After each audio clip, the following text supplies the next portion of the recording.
자, 여러분 안녕하십니까? 자, 여러분 한방에 끝내는 공기업 전공필기 경제학 강의도 시작하도록 하겠습니다.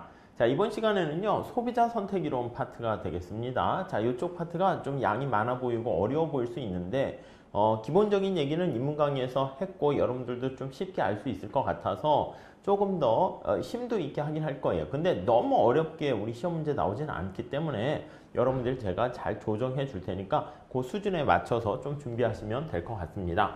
자, 우리가 배우는 토픽은 어떻게 돼 있냐면 기초적인 효용의 개념에 대해서 좀 먼저 말씀드리려고 합니다. 그리고 한계 효용의 개념을 그래도 빼놓을 수 없어요. 이게 이제 간단한 효용 함수를 미분하는 거라고 생각하시면 되겠고, 근데 우리가 이제 재화가 하나 있으면은 사실은 한계 효용 가지고 몇 개를 살 것인가 그걸 결정하면 되는데, 재화가 2개 이상 있을 수가 있어요. 특히 2개인 경우에는 칠판에 그림을 그려서 나타낼 건데, 그게 무차별 곡선과 예산선을 가지고 우리가 살펴보도록 할 겁니다. 그래서 예산선을 좀 강조하고요.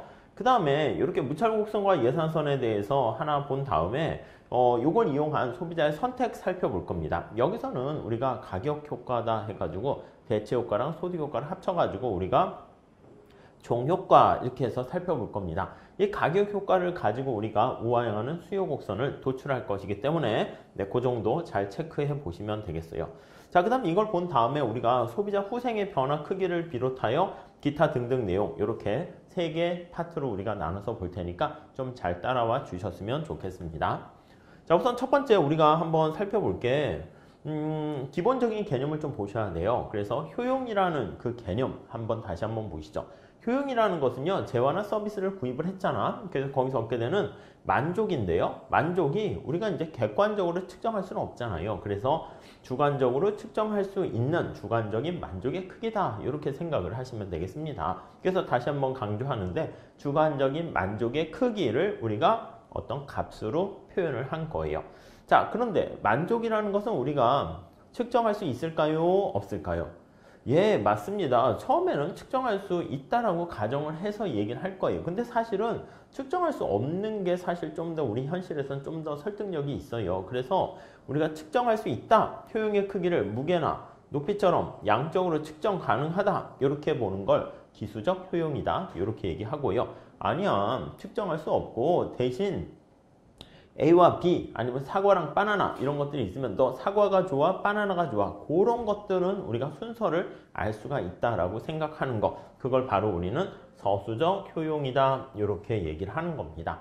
자, 우리가 이제 여기 나와 있는 기수적 효용이라는 걸 이용하면 좋긴 하겠지만 앞에서 지금 말씀드린 것처럼 효용 자체는 측정하기가 좀 쉽지 않아요. 그래서 우리는 뒤에 특히 무차별 곡선 이론에서는 여기 나와 있는 것처럼 순서만 나타내는 서수적 효용을 사용하게 됩니다. 그래서 요거는 무차별 곡선이 여기에 해당하게 되고요. 무차별 곡선 이론이 여기에 해당하게 되고요.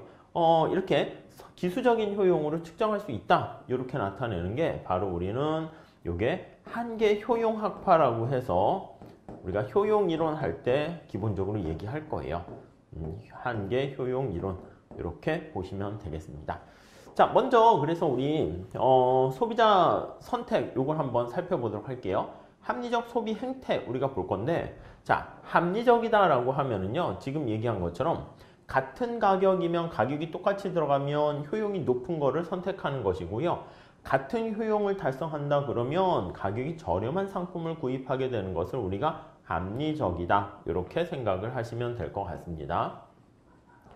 자, 우리가 이런 고민을 해야 되는 이유는 뭘까요? 이게 우리가 처음 경제학 시작할 때 말씀드렸는데 선택에 고민을 하게 되는데 고민에 대한 이유는 무엇일까요? 라고 하면 왜 그럴까요? 왜?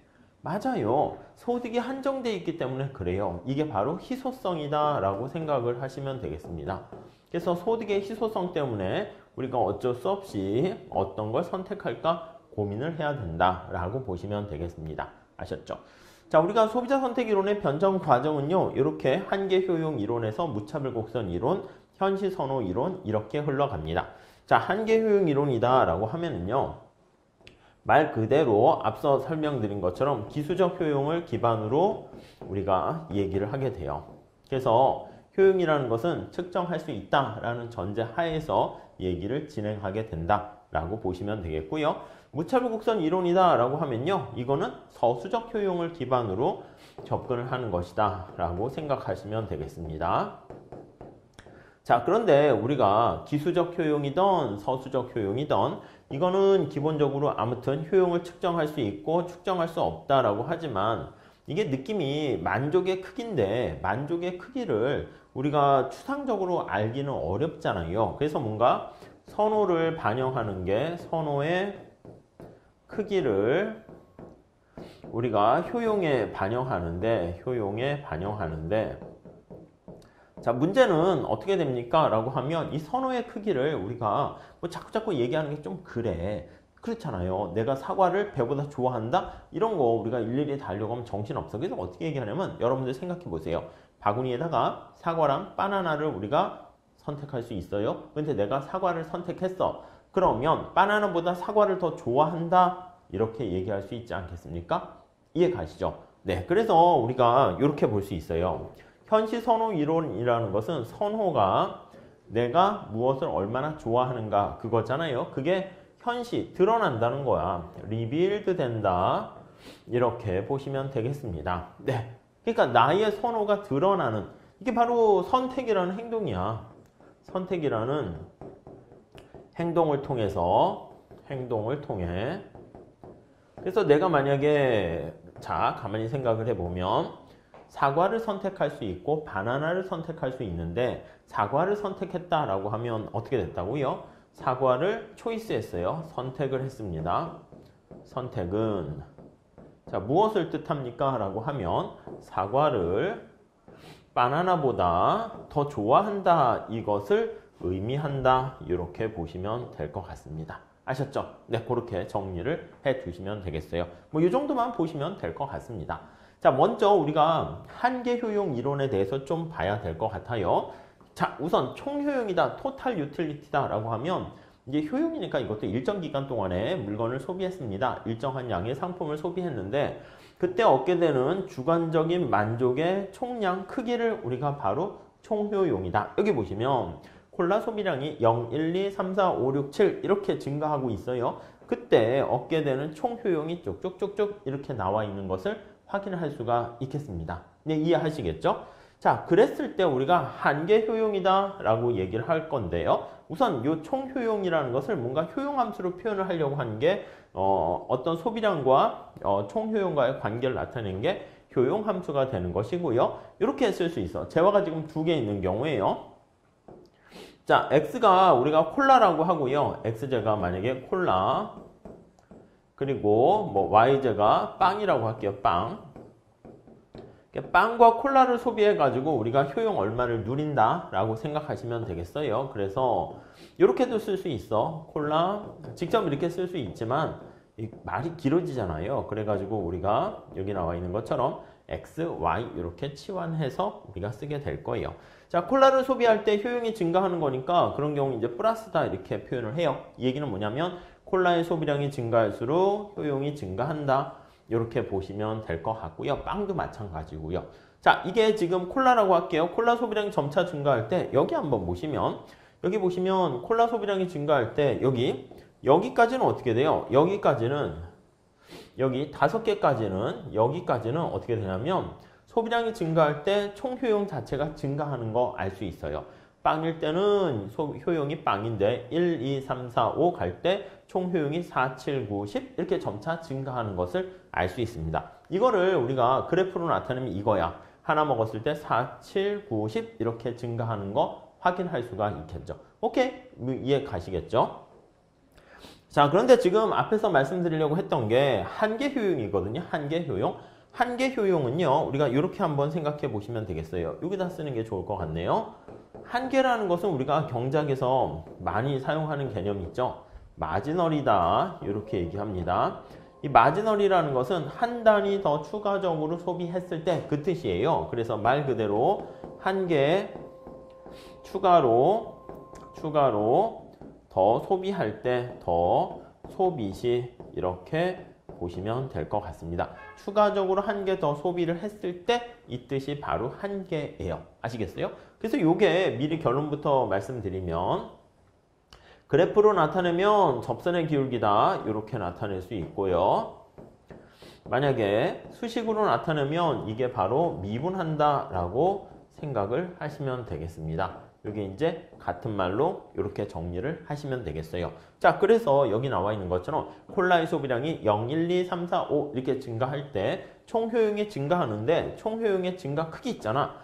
콜라를 0에서 1로 추가적으로 하나 소비했을 때 총 효용이 얼마나 증가합니까 하면 플러스 4만큼 증가합니다. 그래서 이게 바로 한계 효용이 되는 거죠. 이해 가시죠? 자, 하나 먹었어. 거기서 2개로 이렇게 추가적으로 하나 소비했어요. 그러면 그때 총 효용이 4에서 7로 얼마만큼 추가적으로 증가합니까? 그럼 3만큼 추가적으로 증가했잖아. 그게 여기 3 이렇게 돼 있는 거 알 수가 있습니다. 이해하시겠죠? 자, 그래서 콜라 소비량이 점차 증가함에 따라서 총 효용이 어떻게 변화하는가? 근데 총 효용의 변화 크기를 이렇게 한 단위 추가했을 때로 나타낸 게 바로 한계 효용이다. 이렇게 생각하시면 되겠습니다. 자, 그래서 이걸 다시 그래프로 나타낸 게 요거야. 처음에 한 단위 소비했을 때 효용이 4 이렇게 되니까 효용이 4 이렇게 되고요. 그 다음 추가적으로 한 단위 1에서 2로 증가했을 때 효용이 이만큼 플러스 3만큼 추가적으로 증가했잖아요. 여기 플러스 3만큼 추가적으로 증가했고요. 한계 효용이 어떻게 돼요? 점차 작아지죠. 그래서 우리가 이런 경우를 체감한다 이렇게 표현을 하게 됩니다. 아셨죠? 자, 그러다가 총 효용이 여기 어느 순간 가면은 4개에서 5개로 가면 제로라는 거 알 수 있어요. 이게 이제 접선의 기울기가 제로가 되는데 이 접선의 기울기를 우리가 한계다 이렇게 얘기를 한다고요. 아셨죠? 한계 효용 이게 바로 접선의 기울기예요. 자, 그러면 여기 보시면 여기 4개에서 5개째가 증가하는 게 빵 이렇게 되잖아요. 여기 나와 있는 것처럼 4개에서 5개가 10에서 10 하니까 증가하는 게 빵 이렇게 된다고 여기다 그래서 빵. 그래서 이 중간에 쓰시면 더 좋긴 한데 중간에서 소진돼서 없어지는 것까지 쓰려고 그 다음 거에다가 표현을 했습니다. 그래서 여기다 빵 이렇게 되는 거 알 수가 있고요. 그 다음에 소비량이 더 증가했어. 콜라 소비량이 5에서 6 또 6에서 7 이렇게 가게 되면은 여기 나와 있는 것처럼 색깔을 이걸로 할까요? 형광펜 한번 해봅시다. 여기 영역 볼게요. 여기 영역 되는 건 어떻게 되냐면 5에서 6, 6에서 7 증가하게 되면 여기 나와 있는 것처럼 어떻게 돼요? 맞아요. 총 효용이 오히려 감소하게 되는 걸 알 수가 있어요. 그래서 여기 0에서 마이너스 1, 마이너스 1.5 이렇게 감소하는 거, 음이라는 거 알 수가 있습니다. 자, 그럼 다시 한번 여기 정리해 볼게요. 여기서는요, 소비량이 증가했는데 총 효용이 감소한다. 한계 효용이 0보다 작다라는 것을 알 수가 있습니다. 자, 그래서 여기 보시면 여기 한계 효용이 0보다 작죠. 여기는 표현을 하게 되면 마지널 유틸리티가 0보다 작아요. 이거는 한 단위 소비했을 때 얻게 되는 추가적인 효용이 감소하는 거야. 그래서 여기 보시면 총 효용이 감소한다라는 것을 알 수가 있습니다. 자, 그래서 우리가 여기에 몇 개 얘기를 한번 해보시면 이런 얘기를 할 수가 있을 거예요. 네. 만약에 지금 본 것처럼 한계 효용이 총 효용의 접선의 기울기인데 그게 빵이 되면은 총 효용이 극대되는 거 알 수 있죠. 자, 정리할게요. 한계 효용이 빵인 경우 자, 그때는 총 효용이 토탈 유틸리티가 맥스가 된다라는 것을 알 수가 있고요. 자, 지금 본 것처럼 한계 효용이 0보다 큰 경우 자, 그러면 총 효용은 어떻게 됩니까? 하면 증가한다라는 것을 알 수가 있고요. 자, 하나만 더 할게요. 여기 있는 것처럼 한계 효용이 0보다 작아. 이렇게 되면 한계 효용이 0보다 작으면 총 효용이 떨어진다라는 것을 알 수가 있습니다. 이거인 경우 그러면 총 효용은 점차 감소한다라는 거 알 수가 있어요. 이게 바로 한계 효용과 총 효용과의 관계를 나타내는 것인데 잘 좀 정리를 해 두셨으면 오케이 좋을 것 같습니다. 되셨죠? 자, 그래서 우리가 이거 한번 볼게요. 한계 효용 체감의 법칙이다라고 하면 이건 뭐냐면 다른 상품이 고정되어 있다는 가정하에서 얘기하는 거예요. 얘가 고정되어 있어요. 즉 효용함수가 이렇게 있는데 재화가 x랑 y 이렇게 있습니다. 나의 관심사가 x가 콜라였고요. 콜라. 여기 y제가 빵이었습니다. 빵 이렇게. 근데 빵의 소비량이 고정된 상태에서 이렇게 픽스드 되어 있다는 가정하에서 얘기를 할게요. 그러니까 다른 재화는 이렇게 고정되어 있는 거예요. 고정. 자, 픽스드 되어 있다는 가정하에서 지금 여기서는요, 콜라 소비량이 하나, 둘 이렇게 증가하는 거야. 그래서 콜라의 소비량이 이렇게 추가적으로 증가했을 때, 그때 여기 효용이 어떻게 증가하는가, 요거를 살펴보는 게 한계 효용이다 라고 보시면 되겠어요. 자, 이게 재화가 두 개만 있지 않고 X, Y, Z, W 여러 개 있어도 상관없어요. 근데 나의 관심사가 X가 한 단위 추가적으로 증가했을 때 이렇게 되면은 이렇게 표현을 할 수가 있을 거예요. 여기서 한 상품의 소비량이 콜라만 이렇게 증가했을 때 한계 효용이 점차 감소한다. 이게 한계 효용 체감의 법칙 이렇게 얘기합니다. 자, 이게 궁극적이라는 말을 붙였는데 일반적으로 한계 효용이 체감하는 데서 우리가 어떤 의사결정했을 때 최적 선택이 결정돼서 그렇게 얘기하는 거거든요. 여러분 이렇게 그림을 그릴 수 있어. 만약에 이게 X라고 할게요. 우리 총효용이라 합시다. 근데 모양 자체가 이렇게 될 수도 있지. 이렇게 될 수도 있어요. 이렇게 되면 어떻게 돼? 총효용이 일정한 거죠. 자, 이걸 식을 만약에 쓴다라고 하면 뭐 이게 2x 이렇게 돼 있는 겁니다. 자, 그러면 여기다가 한계 효용을 우리가 나타낸다라고 하면 x가 있고 마지널 유틸리티다 이렇게 나타내면요. 한계 효용은 어떻게 됩니까? 하면 요거의 접선의 기울기라고. 그래서 접선의 기울기 이렇게 되는 것을 알 수가 있어요. 이렇게요. 자, 그러면 이거를 쭉 한번 생각을 해보면 한계 효용은 X의 소비량이 한 단위 증가하는 거야. 그랬을 때 총 효용이 얼마나 증가합니까? 라고 하면요. 이렇게 되는 거 알 수 있죠. 그러면 접선의 기울기가 한계 효용이라니까 얘가 X제가 조금 증가했을 때 총 효용이 얼마나 증가하니? 이 미분하는 거니까 눈곱만큼 변화하는 거죠. 그래서 얘가 쭉 해서 2로 일정하다라는 거 알 수가 있습니다. 그래서 여기 보시면 X가 X가 뭐 1일 때도 2가 되고요. X가 2일 때도 마찬가지로 접선의 기울기는 똑같이 일정하다라는 거 알 수 있죠. 얘는 어떻게 된다? 맞아요. 이렇게 생기면 한계 효용이 체감하지 않고 일정하다 이렇게 보실 수 있을 거예요. 자, 그럼 하나만 더 해볼게요. 여러분, 만약에 이렇게 생기면 어떻게 될까요? 이렇게 생기면 이렇게 생긴 거야. 이게 X고 이게 효용 이렇게 있는데 이 총 효용이 만약에 X의 제곱이라고 할게요. 이렇게 이해 가세요? 자, 그러면 여기 접선의 기울기를 우리가 쫙 한번 표현을 하면 여기 한계 효용을 나타내면 접선의 기울기가 어떻게 되냐면 여기서 이렇게 돼 있고 여기서 이렇게 돼 있고 여기서 이렇게 돼 있고 이렇게 돼 있어요. 자, 그러면 여기 보시면 접선의 기울기가 점차 가팔라지는 거 알 수 있죠. 자, 우리가 이거를 한계 효용을 나타내면 그게 바로 미분한다라고 보시면 되는데 한계 효용을 나타내면요. 이거 미분하면 어떻게 될까요? 2x예요. 2x. 이렇게요. 이해되시죠?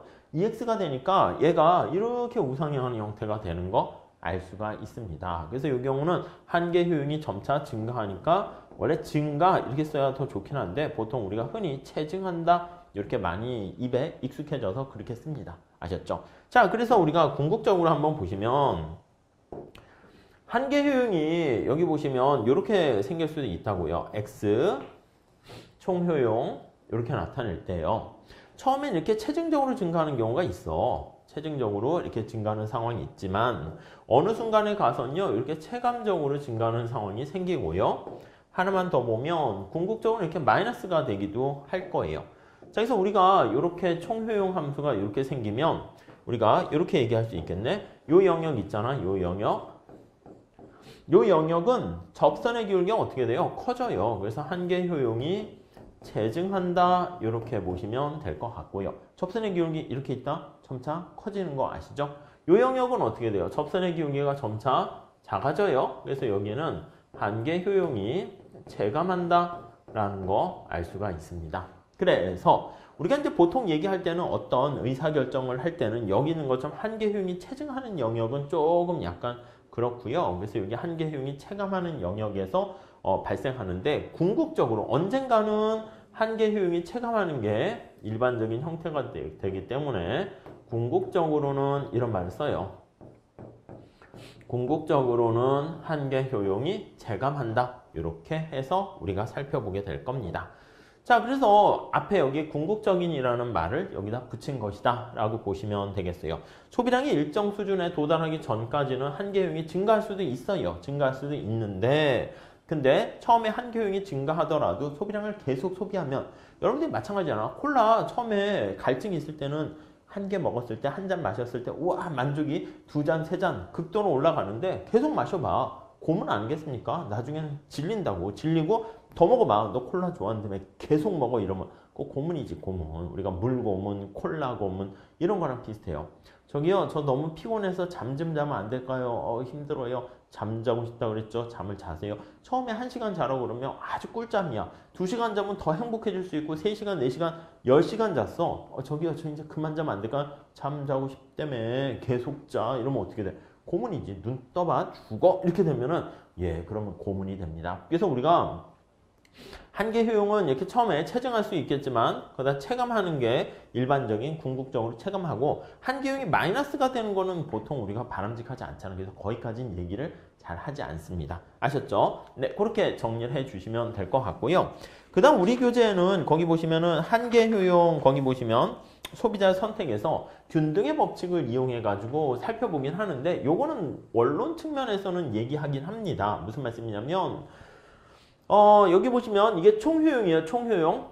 시장에서 XJ랑 YJ 가격이 주어져 있는 상태고요. 그랬을 때 한계 효용만 갖고 우리가 비교하는 게 아니라 최적 선택을 얘기하는 거예요. 소비자의 효용을 극대화하는 소비자 균형 조건을 찾아낼 때는요. 어떻게 됩니까? 라고 얘기를 하면 이렇게 1원당 한계 효용이 균등의 법칙 이렇게 얘기합니다. 자 이거요. PX로 변했잖아. 그러니까 200원 분의 XJ의 한계 효용 이렇게 된 거예요. 그래서 이걸 다시 쓰면 1원당 한계 효용 이게 두 개가 똑같을 때 얘기하는 거야. 요거랑 요거 두 개가 똑같을 때. 그래서 1원당 한계 효용 균등의 법칙 그렇게 얘기해요. 여기 보시면 언제가 극대가 됩니까? 라고 하면요. 8과 8 이렇게 돼 있죠. 그래서 내가 한계 효용인데 1원당 콜라 아니면 XJ, YJ 1원을 투자했을 때 얻게 되는 한계 효용이 같아질 때가 최적이야. 이것도 최적이고 여기 보시면 4와 4도 최적이고 6과 6도 최적이잖아요.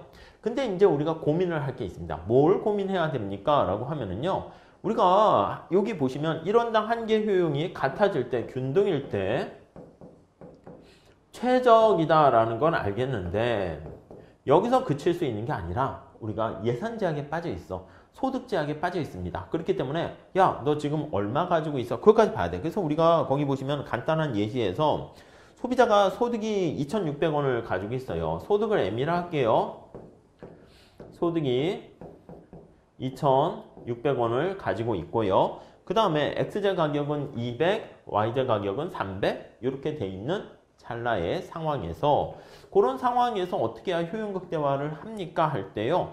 1원당 한계 효용 균등의 법칙 요걸 이용하면 돼. 근데 문제는 뭐냐면 내가 이 소득 가지고요. 소비할 수 있는 게 X에다가 지출하는 금액 이거 이해되십니까? 더하기 얼마짜리 하는 YJ 몇 개 샀니? 이게 바로 YJ 지출하는 금액이 되는 거예요.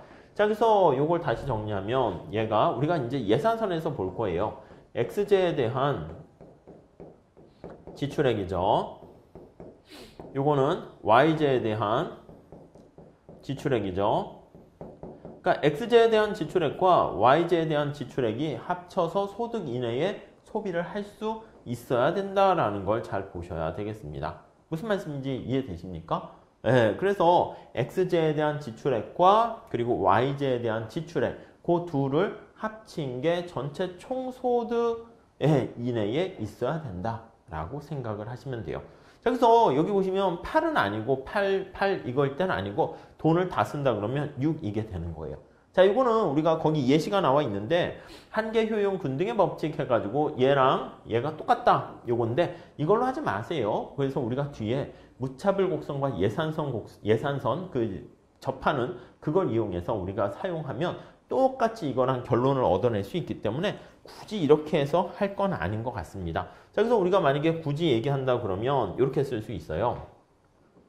앞에서 본 것처럼 거기 보시면 교재 51페이지에 가보시면 2번에 효용 극대화 조건 할 때 소득 제약 조건이 있죠. 그래서 언제나 제약식과 목적식을 찾게 되는데 소득 M은 얼마짜리 하는 X제를 몇 개 사고 얼마짜리 하는 Y제를 몇 개 사는가, 이게 바로 소득 제약 조건이 되고요. 그 다음에 조금 더 들어가게 되면은 거기 보시면 1원당 균등의 법칙이야. 1원당 한계 효용의 1원당 균등의 법칙. 예.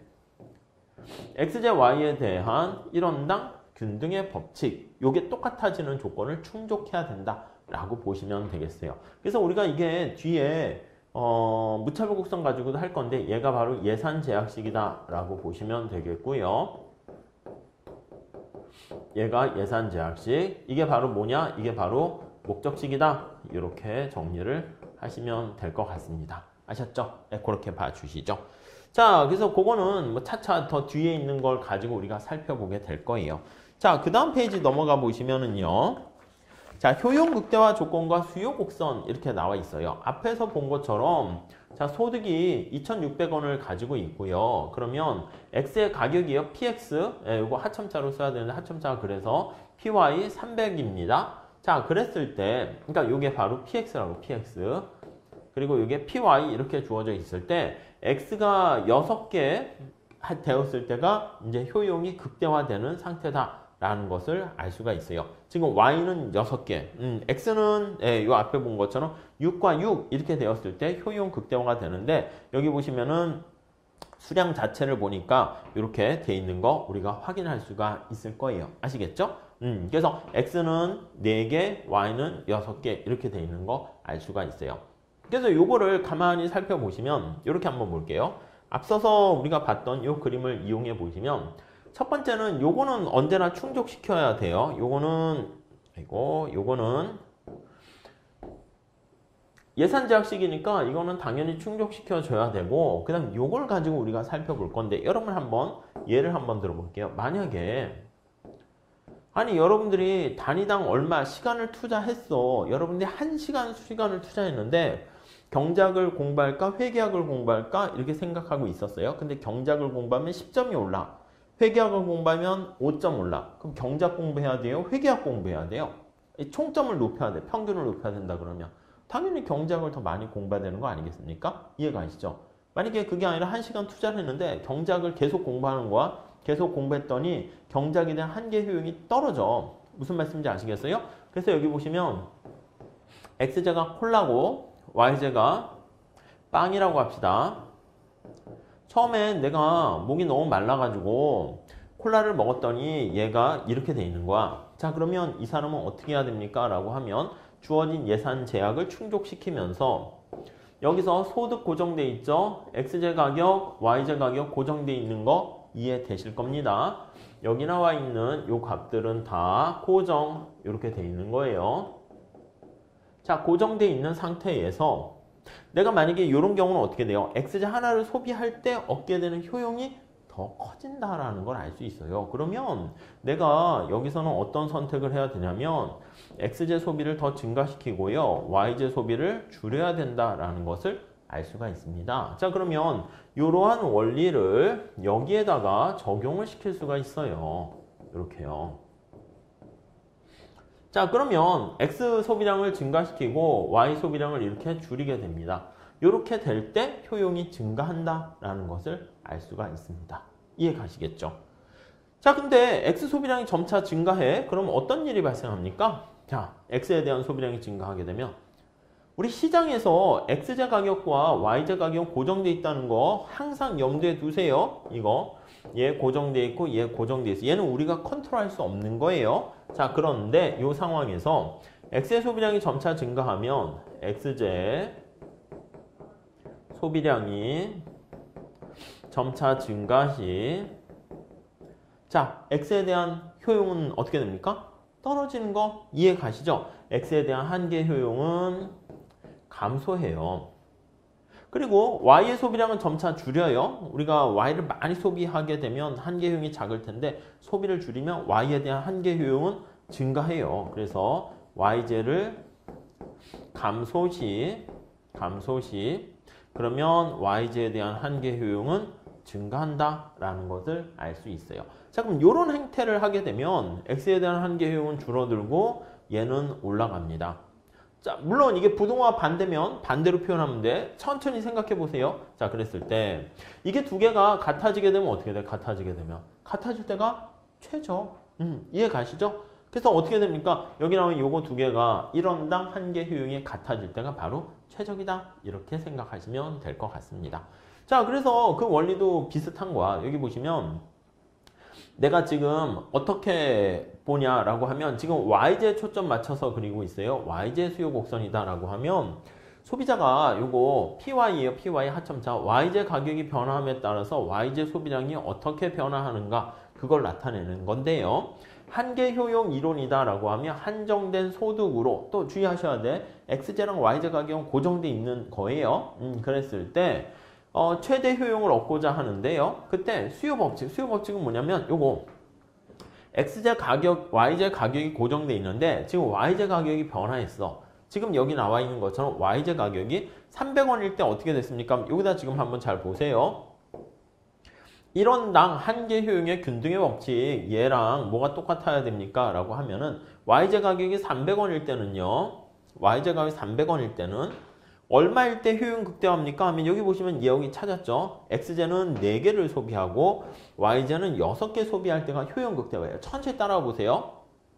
자, 그래서 어디가 됐습니까? 하면 YJ를 가격이 300원일 때는 A점에 해당하는 겁니다. YJ 6개를 구입할 때가 효용 극대화가 됐어요.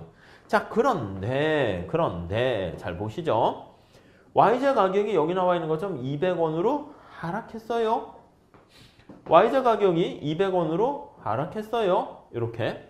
자, 그러면 효용 극대화되는 선택점이 어떻게 됩니까? 하면은 여기 나와 있는 것처럼 이게 6이 돼버리는 거잖아. 6. 지금 여기 6하고 6 똑같아야 되는데 Y 소비량이 9가 되는 거예요. 무슨 말씀인지 아시겠습니까? 다시 한번 정리해 볼게요. 자, 우리가 여기 보시면 PX분의 MUX가 있고요. PY분의 MUY가 있어요. 자, 원래는 이꼴이었었다니까. 그런데 Y 가격이 하락했어요. Y 가격이 하락했어요. 이해가시죠? 얘가 내려가면 이쪽 부분이 올라가는 거 이해되세요? 부등호가 오른쪽이 커져요. 이해가시죠? 자, 그럼 내가 YJ에만 초점을 맞추게 되면은 부등호가 이렇게 되니까 자, 그래서 YJ 가격이 하락시 자, 이게 이렇게 되면 부등호가 얘가 아니라 이거 지울게요. 얘가 아니고 이렇게 된다라고 말씀드린 거잖아. 그럼 Y의 소비량은 어떻게 돼요? 증가하는 거지. X의 소비량은 감소하고. 그래서 Y 소비량은 증가하게 된다라는 거 알 수가 있어요. 자, 도대체 너 여기서 뭐 하려고 하는 거야? 이거 얘기한 거야. YJ에 대한 수요 곡선을 도출하는 겁니다. 그래서 우리가 수요 곡선 자체, 곡선상의 이동은 뭡니까 하면 YJ 가격이 300에서 200으로 변화하게 되면 그랬을 때 효용 극대화되는 Y의 소비량은 점차 가격이 하락하면 증가한다라는 것을 우리가 파악할 수 있게 되는 것이죠. 무슨 말씀인지 아시겠죠? 수요 곡선 자체가 이동하는 것은 우리 봤잖아. 그거는 뭐 YJ 이외의 가격인 XJ 가격이라든가 여기는 지금 동네가 YJ니까 소득이라든가 등등이 변하게 되면 소득 자체가 변하게 되면 YJ 가격은 변화가 없더라도 더 많은 물건을 살 수 있으니까 당연히 뭐 우측 이동 이렇게 되는 거 알 수가 있을 거예요. 첫 번째 이렇게 해가지고 효용 극대화되는 점을 선택하는 연습을 좀 해주셨으면 좋겠습니다. 자, 그 다음에 우리가 이제 보셔야 될 게 한계 효용 이론과 가치의 역설 이렇게 나와 있는데요. 거기 보시면 애덤 스미스가 국부론에서 언급을 했는데요. 뭐라고 얘기했냐면 어떤 2번에 보세요. 교재 거기 보시면 53페이지에 나와 있는데 모든 상품의 가치를 사용 가치와 교환 가치로 구분을 했습니다. 사용 가치는 말 그대로 우리가 소비했을 때 얻게 되는 만족을 나타내요. 소비 시 얻는 말 그대로 만족 이렇게 생각하시면 되겠어요. 근데 이 교환 가치는 교환이라는 말이 들어가 있으니까 시장에서 거래 시 평가되는 가치 이렇게 보시면 되겠어요. 자, 여러분들 한번 생각을 해볼게요. 우리가 value라는 가치는 어떻게 측정됩니까? 라고 하면은요. 말 그대로 value라는 거는 사실은 애매해. 뭐 가치라는 걸 어떻게 측정할 수 있을까요? 사람의 가치, 물의 가치, 공기의 가치 애매해. 경제학에서는요, 시장에서 거래되는 가격으로 평가되는 게 바로 요게 바로 교환 가치를 나타내요. 보통 시장 가격으로 평가가 되는 거죠. 시장 가격으로 평가된다. 이렇게 보시면 되겠습니다. 가격으로 평가 이렇게요. 근데 이것만 있는 게 아니라 우리가 생각하는 그 만족성, 물과 다이아몬드의 역설이라는 표현을 쓰는데 물하고 다이아몬드 우리 생활에 뭐가 더 필요합니까? 다이아는 뽐생뽐사는 있겠지만 소비를 통해서 얻게 되는 만족의 가치는 물이 더 소중하단 말이죠. 무슨 말씀인지 이해되시죠? 그래서 우리가 이제 사용 가치랑 교환 가치 이렇게 나와 있는데 소비에서 얻게 되는 만족의 가치를 우리가 시장 그 사용 가치 이렇게 얘기하고 시장에서 거래되는 가치는 교환 가치 이렇게 돼요. 근데 아담 스미스가 가만히 보니까 거기 나와 있듯이 아담 스미스의 역설, 가치의 역설 이렇게 얘기합니다. 여러분 여기요. 물이 있고요. 다이아몬드가 있어요. 다이아몬드는 사실은 우리 생활에 꼭 필요한 건 아니잖아요. 물은 우리 생활에 꼭 필요하다 이렇게 생각하시면 되고요.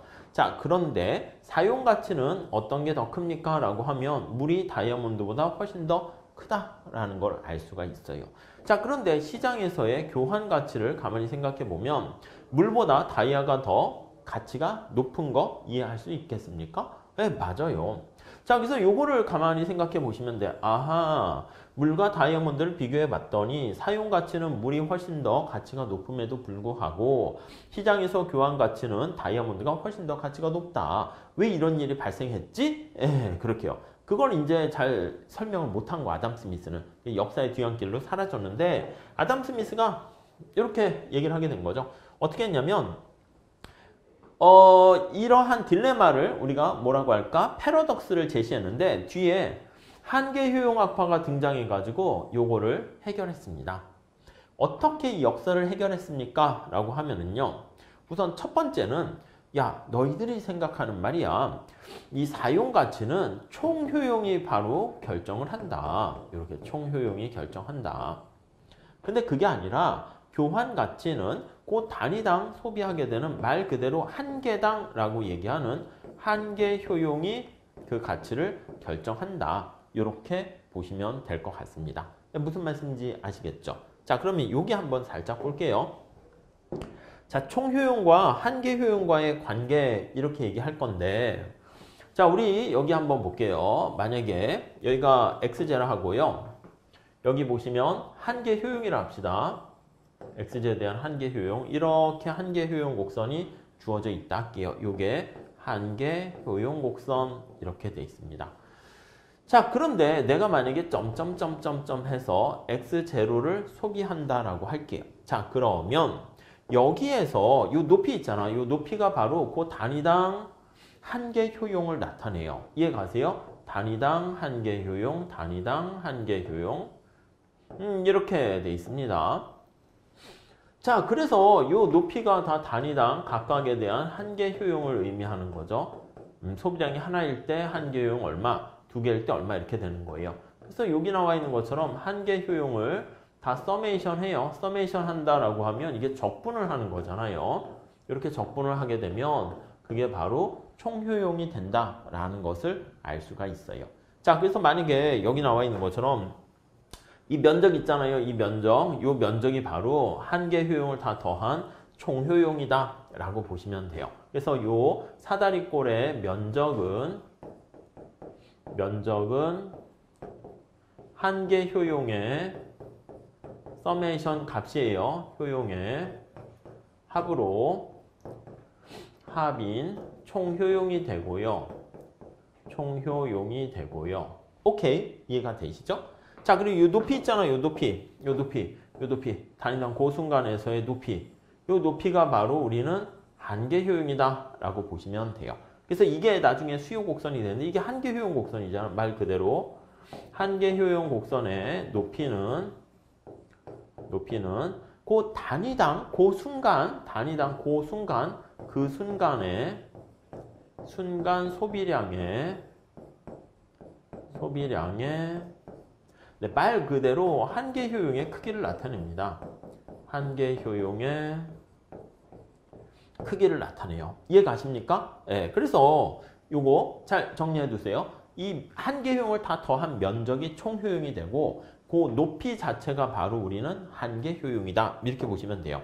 여기 보시면 이게 한계 효용 곡선이라는 거 우리가 알 수가 있을 것이고요. 자, 그랬을 때 만약에 요게 와터야, 와터, 물입니다. 물에 대한 수요가 이렇게 있어. 근데 물에 대한 공급도 되게 많죠. 그래서 물에 대한 공급 곡선이 물이라고 쓸게요. 이렇게 많아. 그럼 이제 균형점이 여기서 결정이 될 거고요. 자, 여기 보시면 이거 빨간 색깔로 할게요. 이게 한계 효용인데요. 한계 효용 곡선인데 다이아몬드에 D 이렇게 하나 씁니다. 다이아몬드에 대한 수요는 뭐 작아. 우리 다이아몬드를 그렇게 원하는 사람이 많지는 않을 거야. 근데 다이아몬드는요, 공급도 작아요. 이렇게 다이아몬드 이렇게 돼 있습니다. 자, 그러면 앞서 말씀드린 것처럼 여기 한번 잘 보세요. 앞서 말씀드린 것처럼 이 사용 가치는 어떻게 결정됩니까? 라고 하면 총효용으로 결정된다니까. 물의 총효용은 어떻게 됩니까? 하면 물이니까 약간 파란 색깔로 할까요? 이거라니까 여기서부터 물에 대한 총효용은 아이고 여기까지 가야죠. 죄송합니다. 여기까지 그림을 그릴게요. 여기에 맞춰서 한번 그림을 그린다라고 하면 여기가 되겠죠. 여기 물이 여기까지 되는 거예요. 자, 그러면 물에 대한 여기 보시면은 형광펜 해서 물에 대한 총효용은 여기서부터 여기까지가 되는 거야. 이게 총 면적이 물에 대한 총효용을 나타낸다 라고 보시면 되겠습니다. 네, 이해 가시겠죠? 이렇게요.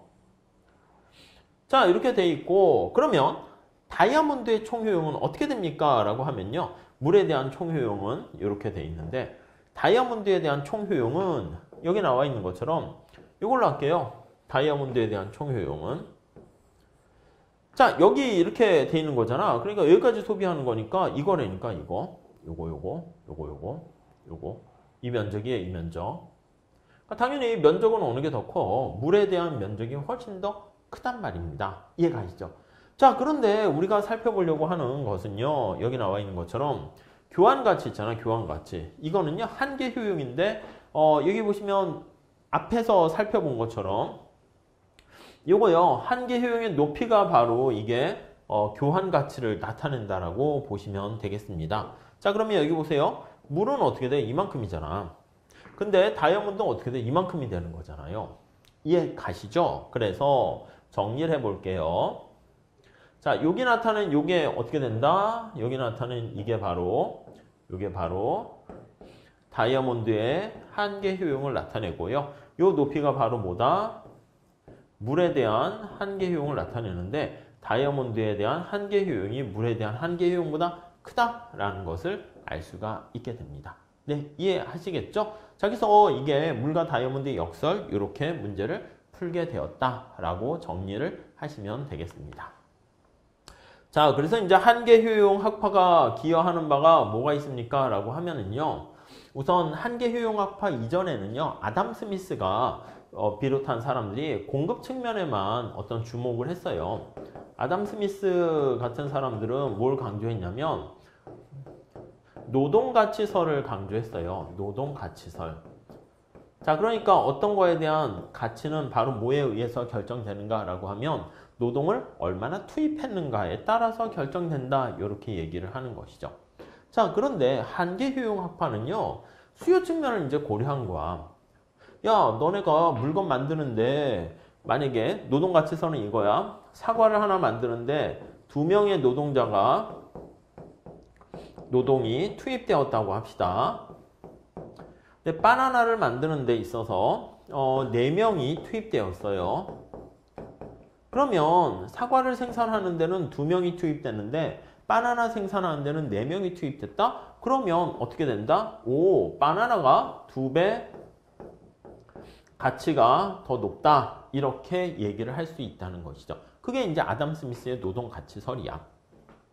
근데 문제는 뭐냐라고 하면요. 내가 열심히 해서 만들었는데 아니 고객들이 원하는 게 아니야. 공급 측면에서만 생각할 수 없다니까. 생산 만들어서 공급했는데 살려는 사람이 별로 원하지 않는 거야. 그럼 어떻게 됩니까? 그렇죠. 그럼 뭐 누가 뭐 필요하겠어? 그렇게 되는 거니까 야, 수요 측면도 봐야 되지 않냐? 그게 바로 한계의 원리예요. 그러니까 소비자들이 얻게 되는 만족의 크기를 살펴봐야 된다는 거예요. 만족의 크기를. 자, 만족의 크기는 수요 측면인데 우리가 이제 어떤 상품에 대한 가치, 그래서 이 강의의 가치도 마찬가지 아니겠습니까? 제가 노력을 들여가지고 만들면 뭐해? 여러분들이 만약에 봐주지 않으면 아무 소용이 없는 거잖아. 그래서 우리가 가끔 가수들이 뭐 관객들, 여러분들 팬클럽이 있어서 자기가 존재한다? 많은 얘기지. 자기가 열심히 노래 잘하면 뭐해? 아무도 거들떠보지 않으면 소용이 없는 거잖아요. 무슨 말씀인지 이해 가시죠? 자, 그래서 다시 정리하면 여기 나와 있는 것처럼 이렇게 수요 측면을 고려해야 된다는 거야. 그게 바로 한계 효용에 기여하는 거야. 근데 이제 또 얘는 너무 심하잖아. 그래서 뭐 공급은 아예 무시한다는 거니까 좀 너무 그래. 그래서 여기 보시면 수요 측면만 이렇게 얘기를 했어요. 특히 한계 효용이라는 것은 상품의 마지막 한 단위에서 나오는 주관적인 효용, 그게 중요하다는 것입니다. 이해하시겠죠? 그런데 또 하나의 문제는 뭐냐면 기수적 효용을 가정했어요. 우리가 효용을 측정할 수 있다. 기수적이라는 게 뭐예요? 효용은 측정 가능해. 이렇게요. 측정 가능해. 가능하다는 전제를 깔고 접근을 하게 되는 겁니다. 아셨죠?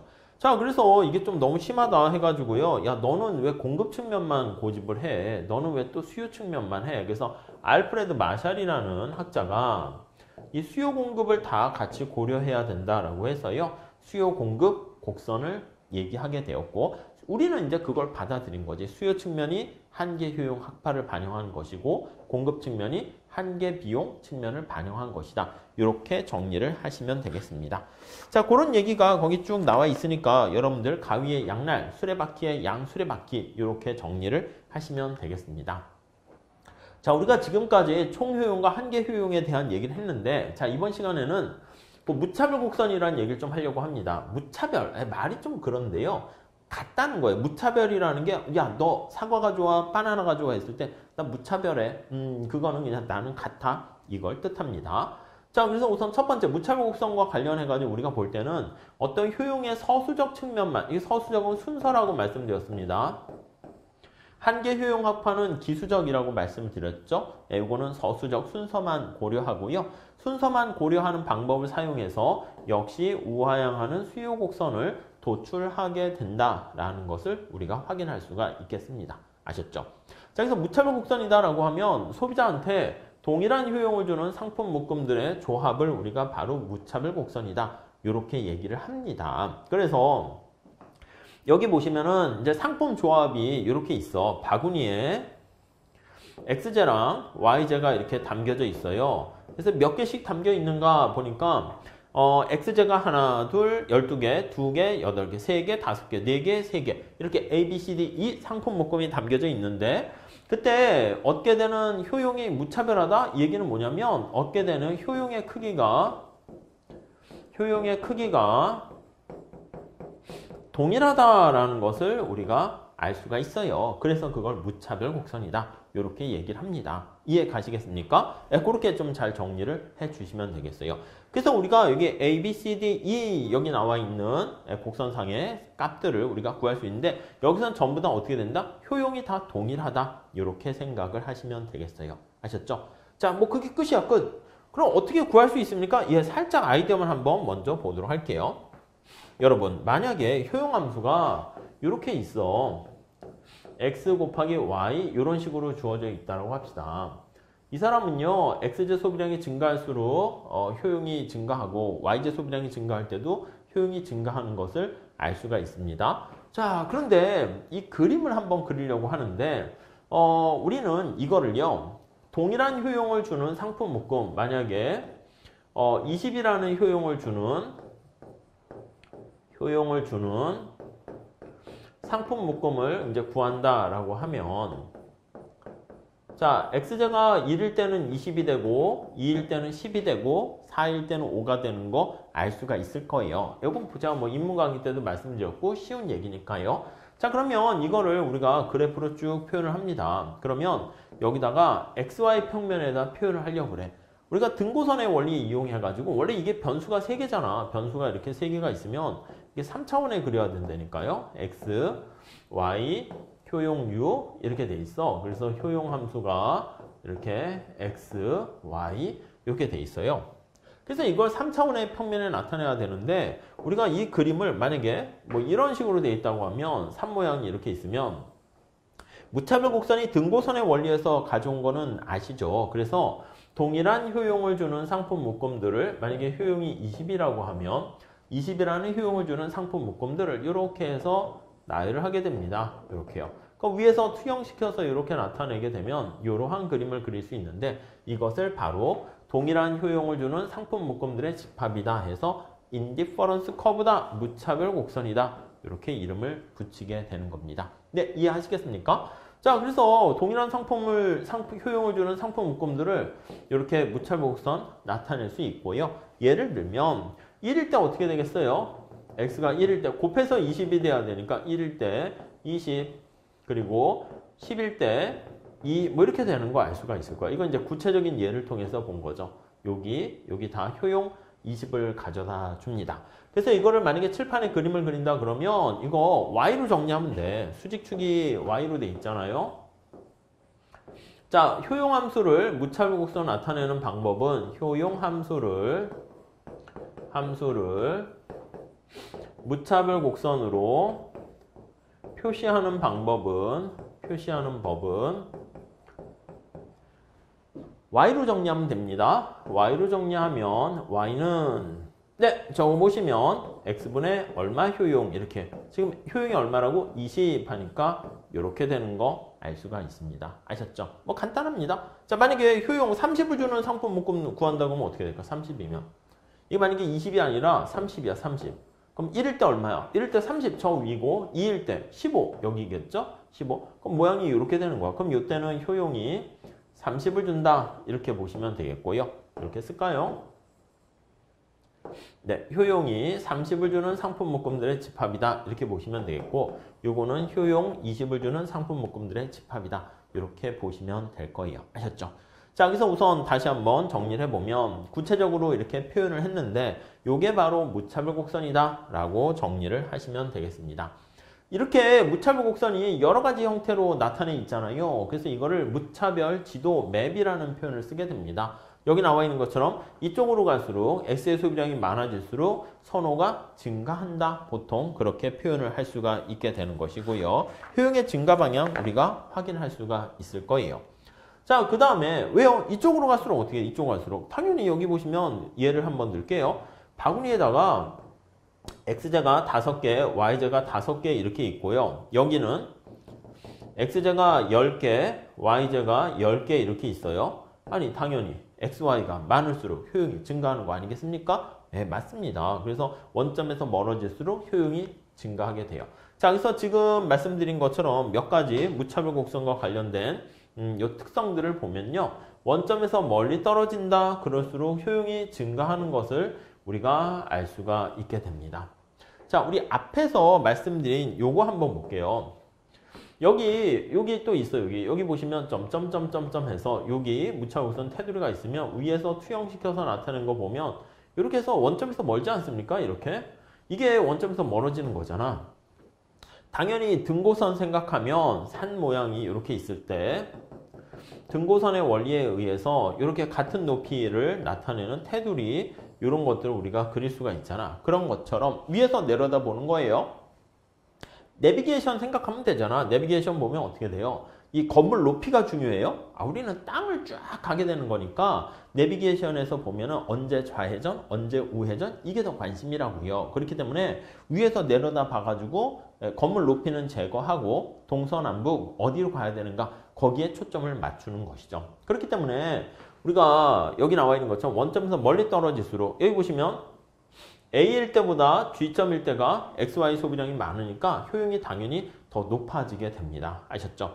그러니까 이거는 좀 특수한 형태예요. 특수한 형태. 그래서 보통은 더모아 더 베터 해가지고 다다익선을 뜻한다라고 보시면 되겠고요. 우리가 이제 포화점을 배제한다는 건 뭐냐면 우리가 산 모양을 얘기할 때 앞에서 잠깐 말씀드렸는데요. 아니 산이 여기 있다고 할게요. 등고선이 여기 있다라고 하면 모양이 산이 이렇게 증가하다가 나중에 이렇게 떨어지는 상황이 있을 수 있어요. 그러면 여기가 산 정점이 되는 거죠.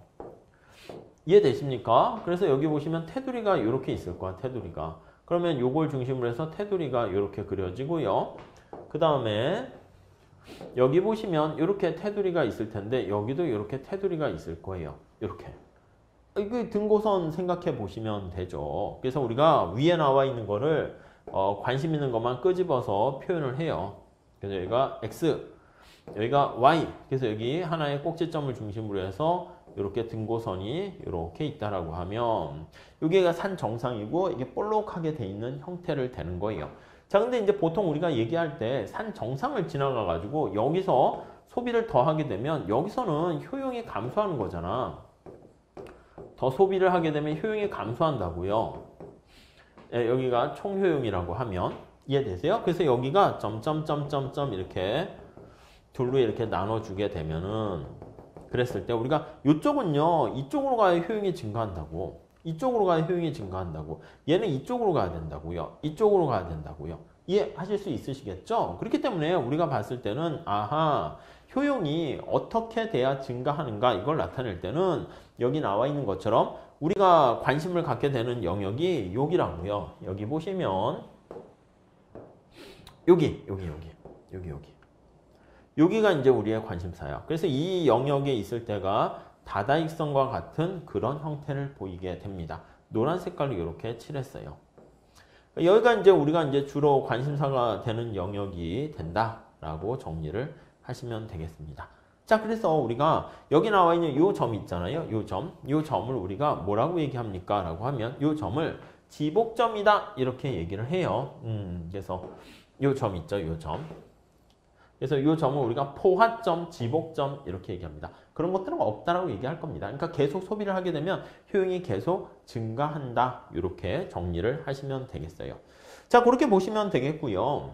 이게 이제 기본적인 거와 첫 번째. 그럼 두 번째는요. 무차별 곡선은 우하향하는 게 일반적입니다. 지금 본 것처럼 이렇게 우하향하는 요 영역이 우리의 관심사가 되는 것이고 이렇게 우하향하는 게 일반적이 되는 것이고 우상향하거나 그럴 때는요. 사실 쓰레기가 있는 경우가 그럴 수가 있어요. 여기 보시면 자, 만약에 효용함수가 이렇게 있다고 할게요. 효용함수가 이렇게 주어져 있어요. 마이너스 x 플러스 y 이렇게 돼 있다 합시다. 한번 잘 보시죠. 자, 그러면 우선 y제는 어떻게 돼요? 앞에 부호가 플러스니까 y제는 소비가 증가할수록 효용이 증가하는 거 알 수 있어요. x 빼고 x 없다고 칠게요. y제 소비가 증가하면 y제 소비가 증가 시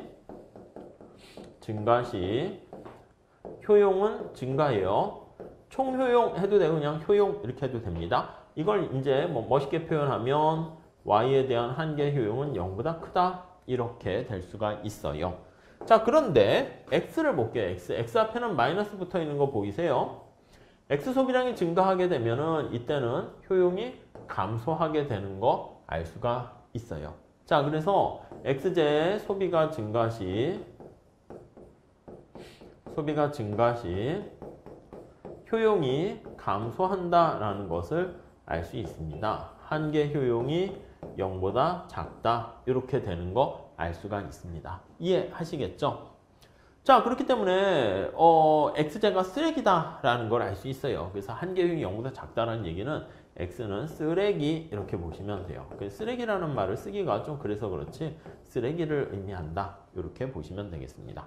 자, 그러면 이걸 만약에 무철보 곡선을 그립니다. 그럼 우리가 뭐라고 얘기했냐면 인디퍼런스 커브로 나타내기 위해서는 자, y로 이걸 정리하면 될 거예요. 아셨죠? y로 정리를 하면 됩니다. 자, y로 어떻게 정리합니까? y로 정리하면 되지. y는 어떻게 돼요? y는 x 전리 넘어가요. 그럼 x 플러스 효용 얼마 이렇게 주어진 걸로 표현하면 돼요. 자, 그래서 한번 정리할게요. 만약에 효용이 10인 경우 어떻게 됩니까? 라고 하면요. 10인 경우는 y는 x 플러스 10 이렇게 돼요. 그림을 한번 그려볼게요. x, y 이렇게 돼 있잖아요. 자, 그러면 이렇게 되면 x가 빵일 때 y는 10, y는 10, x가 1일 땐 이렇게 되니까 이렇게 돼요. 우상향하는 형태처럼. 얘가 효용이 10 이렇게요. 자, 만약에 하나만 더 해볼게요. 효용이 20인 경우 한번 봅시다. 자, 효용이 20인 경우는 어떻게 되냐면 y는 x 플러스 20 이렇게 될 거예요. 이해 가시죠? 자, 그러면 얘가 만약에 20인 경우는 x가 빵일 때 y 값 이게 절편 20 되는 거니까 여기가 된다고. 그러면 얘가 쭉 이렇게 돼요. 그럼 효용이 20 이렇게 되는 거 알 수가 있어요. 자, 그러면 효용의 증가 방향은 어떻게 됩니까? 효용의 증가 방향은 우리 알다시피 이쪽으로 갈수록 효용의 증가하게 돼요.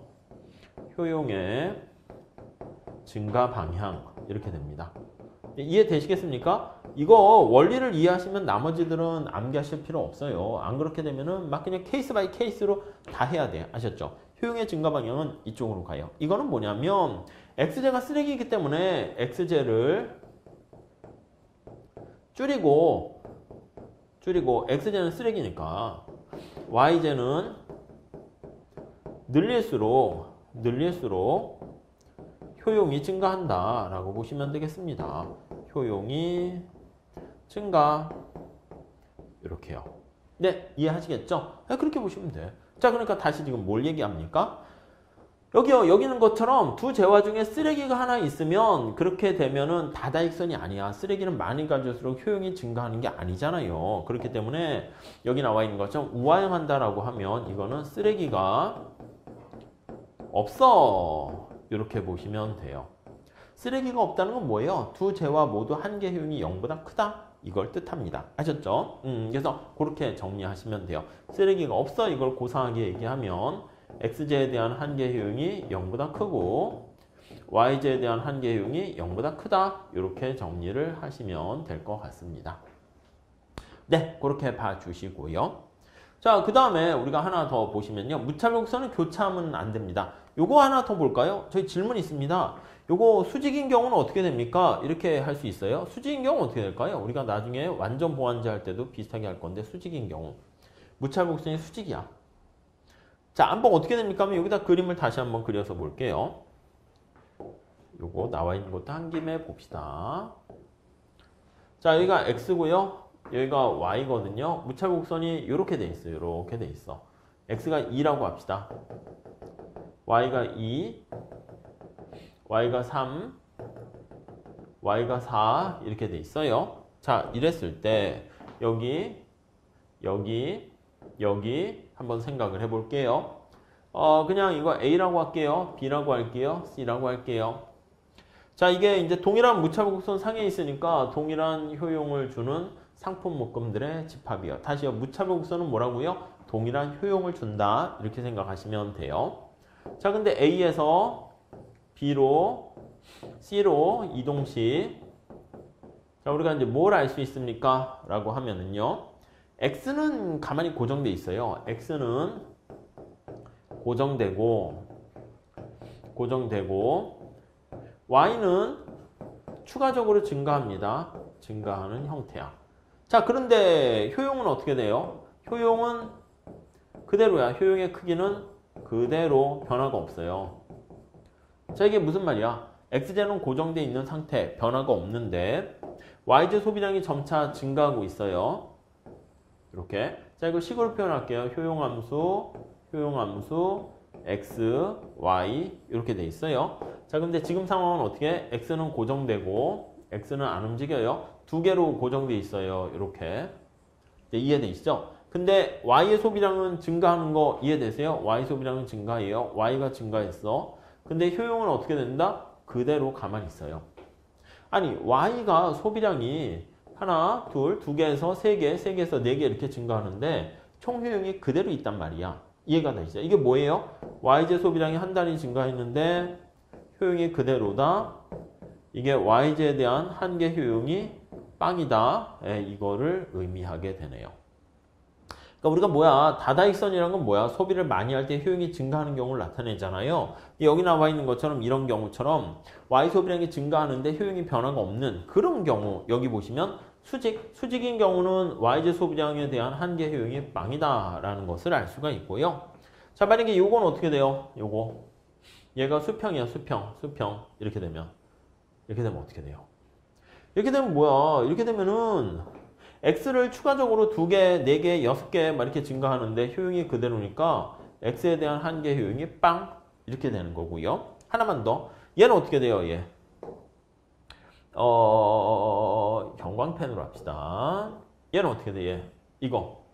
이거는 우리 봤잖아. 두 재화 중에 쓰레기가 하나 있게 되면은 이게 우상향하게 된다라는 거 앞에서 봤죠. 물론 X가 쓰레기일지 Y가 쓰레기일지는 알 수가 없습니다. 그 정도 잘 봐주시고요. 다시 다음으로 가서 자, 그 다음 무차별곡선은요. 교차해서는 안 돼요. 교차하게 되면 어떤 문제가 발생합니까? 하면 여기 한번 잘 보세요. 무차별곡선이 교차했어요. U0와 U1이 교차했습니다. 자, U0 입장에서 봤을 때 여러분 A와 B는 어떻게 선호하는 게 똑같아요. 물결 표시로 하면 저는 좋아하는 정도가 똑같습니다. 그걸 뜻해요. 자, 그런데 여기 보세요. U1에 살펴봤을 때는 B와 C가 효용이 어떻게 돼요? 똑같아요. B와 C가 무차별합니다. 이해하시겠습니까?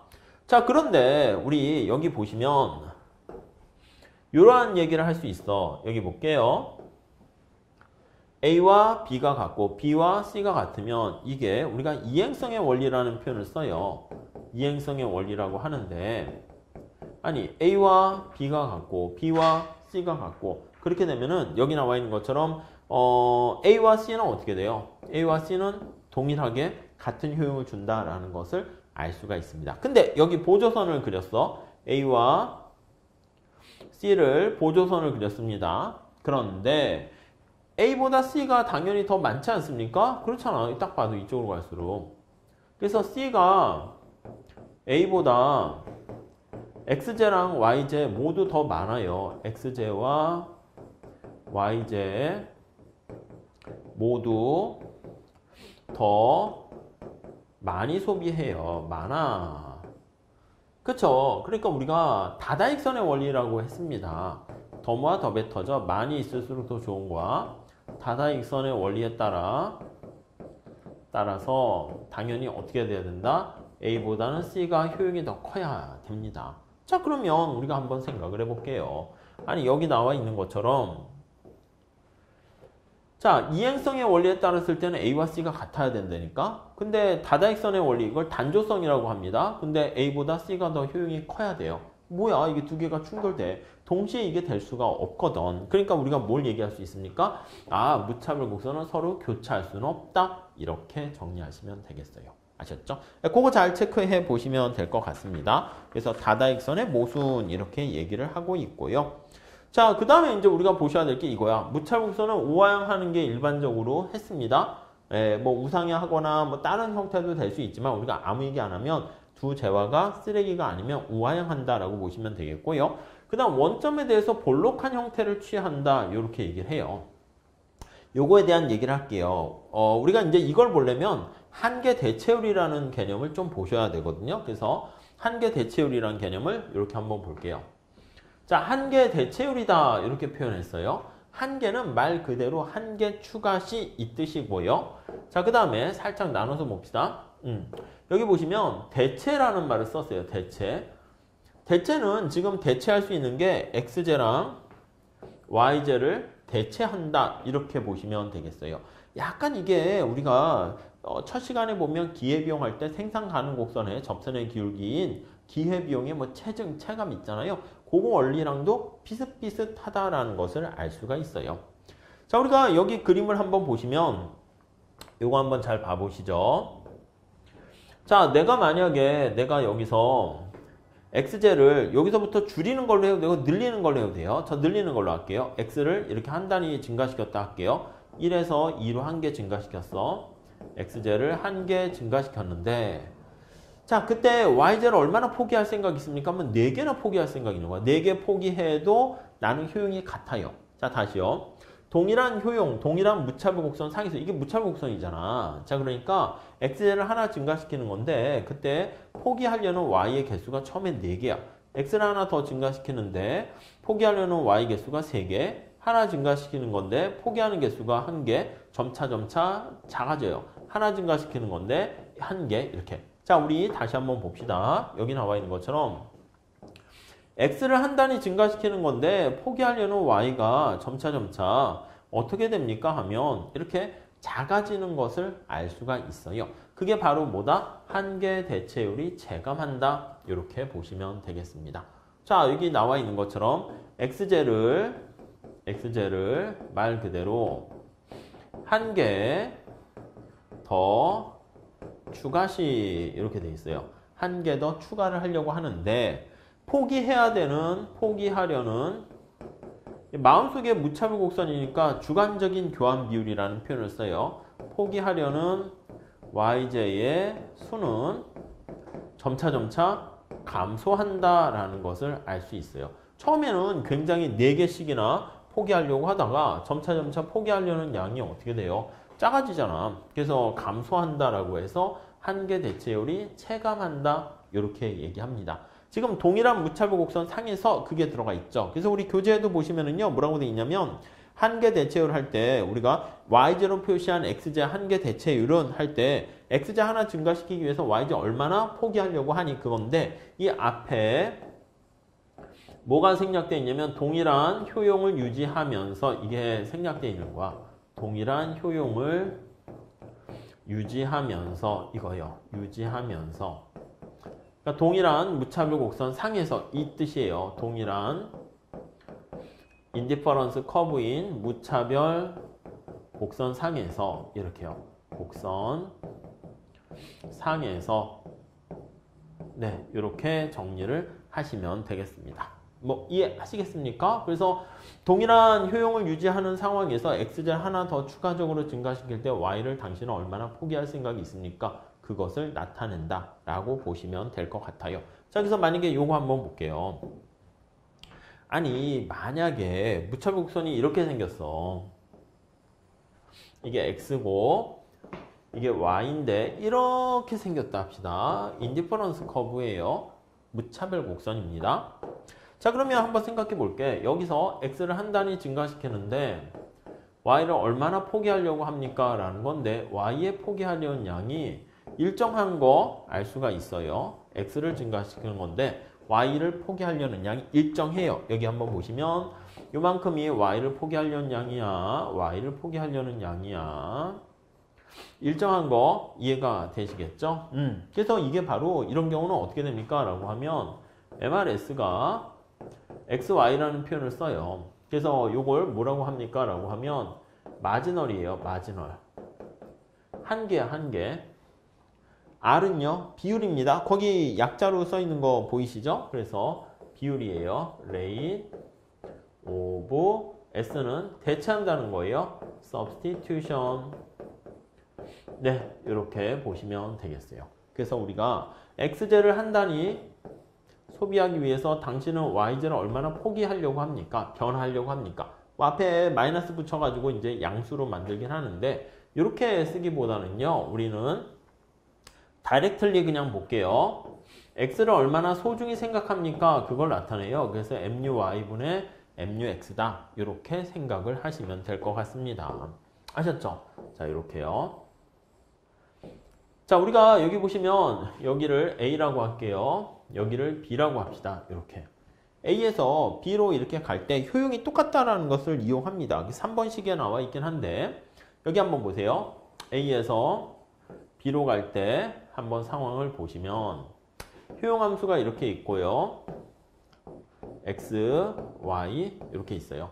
A의 소비량은 어떻게 됩니까? A 소비량은 증가하는 거 알 수 있죠. 오케이. X의 소비량은 여기 A에서 B로 갈 때 A에서 X의 소비량이 증가하는 거 알 수 있어요. 그래서 효용이 증가합니다. 얼마나 증가했습니까? 그러면 X제 한 개 변할 때는 우리가 그걸 이제 한 개 효용이라 그러는데 실제 X제가 몇 개 변했는가 해서 델타 X. 이거 뭐 2개씩 갈 수도 있잖아. 그러니까 눈곱만큼 했는데 꼭 그게 한 단위, 그게 아니라 아주 미세하게 변할 수 있어서 이렇게 총 변화한 개수에다가 한 개 변했을 때 효용이 어떤 영향을 미치는가 그렇게 본 거고요. 다 y는 감소합니다. y가 감소하게 되면 효용이 줄어들겠죠. 요거 미치는 영향 한번 살펴보시면 돼. 그럼 이것도 역시 마찬가지야. MUY에다가 델타 Y 이렇게 나타내요. 근데 여기 보시면 X가 증가하고 Y가 감소했을 때 미치는 영향, 효용에 미치는 영향인데 델타의 효용의 변화 크기는 빵인 거 알 수 있죠. 그럼 다시 한번 정리할게요. 자, 총 효용의 변화 크기는 빵인데 X로 인해 가지고 발생하는 여기요. 델타 X 이렇게 얘랑 더하기 한계 효용 이렇게 있는데 Y로 인한 한계 효용 요 두 개의 합이 빵이다 이렇게 보시면 되겠습니다. 자, 그래서 우리가 이제 보통 얘기할 땐 이렇게 표현을 하게 되는데 자, 이렇게 표현을 하게 되면 요거 식을 정리할게요. 여기 나와 있는 것처럼 델타 X, 델타 Y 여기에 정리를 이렇게 집어넣을게요. 델타 X분의 델타 Y로 푸시면 되죠. 이 전리 넘겨서 푸시면 될 거야. 얘를 넘길까요? 그러면 마이너스 MUY에다가 델타 Y는 MUX 델타 X 이렇게 되잖아. 그러면 델타 X를 1, 2 넘기고 얘를 1, 2 넘기면 마이너스 붙여서 우리가 이제 절대값을 씌워서 우리가 아예 없애요. 그래서 아무튼 이렇게 되는 거 알 수 있어요. 우리가 이제 교환 비율만 관심이 있기 때문에 이렇게 정리를 하시면 되겠습니다. 자, 그래서 우리가 거기 3번에 나와 있는 것처럼 그냥 MRS는 요거다라는 거 머릿속에 넣어두시는 게 굉장히 중요하고요. 이게 뭐냐라고 하면 여기 한번 보세요. 분자에 초점 가지세요. MUX잖아. X를 얼마나 소중히 생각하는가의 정도다라고 보시면 되겠어요. XJ를 소중히 여기는 정도를 우리가 바로 MRS 관심사가 XJ예요. 기준했을 때 뭐? Y를 기준했을 때. 자, 그럼 여기 보시면 아니요, 이거 보세요. XJ를 한 단위 얻기 위해서 나는 Y를 4개나 포기할 생각이 있으니까 여기 점 A점하고 아니면 여기 D점하고 비교해보면 어디가 더 XJ를 훨씬 더 많이 소중하게 생각하는 거예요? A점이 XJ를 훨씬 더 소중히 생각하죠. A점이. 왜요? A점에서는 XJ가 하나밖에 없고 D점에서는 XJ가 4개씩이나 있잖아요. 이해가시죠? 요거 잘 보세요. A에서는 XJ가 희소합니다. 희소해서 자, 훨씬 더 XJ를 훨씬 더 소중히 여긴다. 네, 이렇게 정리를 하셔야 될 거예요. 그럼 XJ를 소중히 여기는데 점차 A에서 B, C, D 이쪽으로 갈수록 어떻게 돼요? XJ가 많아지니까 소중히 여기는 XJ에 대한 정도가 작아진다. 이렇게 정리를 하시면 되겠습니다. 자, 그러면 한계 대체율 체감이다라고 하면 다시 한번 볼게요. 1번 보세요. 우리 59페이지 보시면 나와 있는데 동일한 효용을 유지한다는 전제하에서 내가 Y 대신 X를 소비를 더 많이 하는 거야. X를 더 많이 할 때 한계 대체율이 점점 감소한다. 이게 무슨 뜻이다? 맞아요. 소중히 여기는 X를 더 소중히 여기는 정도가 작아진다. 그걸 보셔야 돼요. 그냥 델타 X 이렇게 하시면 문제 풀 때 아예 풀 수가 없습니다. 자, 그렇게 정리하시면 되겠습니다. 자, 그래서 이걸 그림을 그리게 되면 앞서 말씀드린 거와 마찬가지로 원점을 기준으로 해요. 원점을 기준으로 해서 우리가 생산 가능 곡선에 한 것처럼 보면 얘가 볼록한 형태가 보이잖아요. 이렇게 볼록하게 되면은 원점에 대해서 우리가 볼록할수록 한계 대체율이 체감한다. 이렇게 되는 것을 알 수가 있습니다. 자, 그래서 특수한 경우가 여기 좀 나와 있는데 한번 잘 보시면 그래서 한계 대체율이 체감하는 경우가 일반적이어서 그걸 사용하게 돼요. 자, 근데 여기 나와 있는 것처럼 볼록하지 않아. 그래서 한계 대체율이 완전 대체제와 관련된 그런 경우에는 어떻게 됩니까 하면 여러분 완전 대체제라는 것은 두 제와 간에 소비하는 게 똑같다 이렇게 보시면 돼. 효용함수가 이렇게 생긴 거야. X 플러스 Y 이렇게 돼 있는 거예요. 우리 잠깐 봤는데 이건 두 제와가 지금 쓰레기는 아닙니다. X제가 콜라고요. Y제가 사이다야. 저한테는 콜라나 사이다나 뭐 똑같습니다. 무슨 말씀인지 아시겠습니까? 콜라나 사이다나 만족을 주는 것은 똑같다라는 것을 알 수가 있고요. 사실 뭐 색깔만 다르고 그 캔 속에 들어가 있으니까 만족도 동일해요. 근데 이거를 우리가 이제 그래프를 그립니다. 그러면 어떻게 됩니까? 라고 하면 이렇게 그릴 수 있겠죠. 여기가 x고 여기가 y야. y로 정리를 해봅니다. y로 정리하면 이렇게 y로 정리하면 자 이렇게 되면은요 y는 마이너스 x 플러스 효용 얼마 이렇게 된다고요. 이해되시죠? 자 그러면 한번 생각해 볼게요.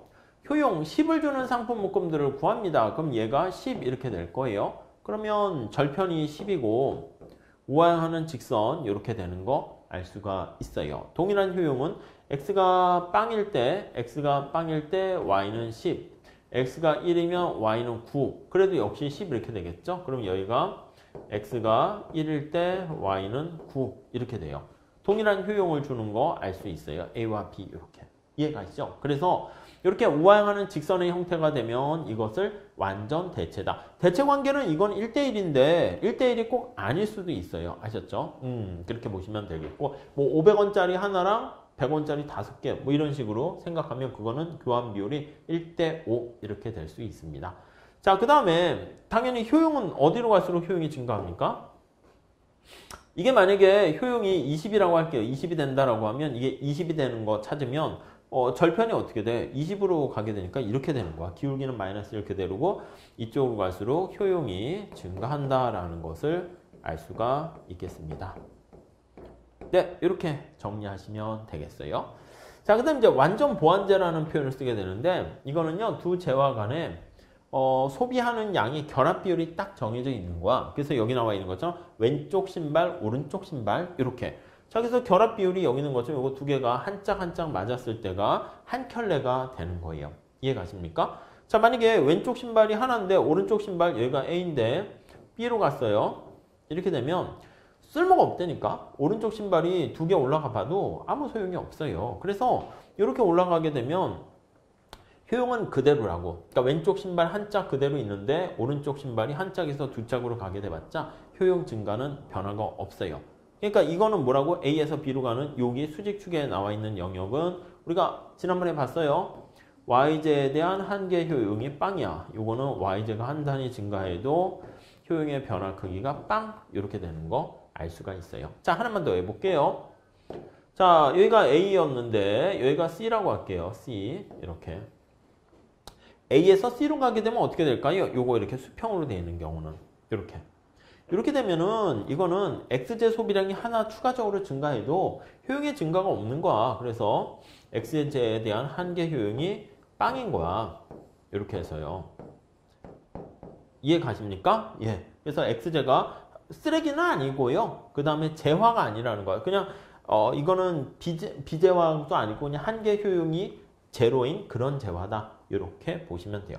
언제 효용이 증가합니까? 라고 하면 여기 나와 있는 것처럼 효용의 증가 방향은 X제랑 Y제가 1, 1일 때 여기 2, 2일 때 이런 식으로 두 개, 하나 이런 식으로 될 때가 효용이 같이 소비하면서 증가하게 되는 경우를 알 수가 있습니다. 이게 이제 완전 보완제일 때. 완전 보완제일 때는요, 이제 곡선의 형태가 이렇게 되는 걸로 생각하시면 돼요.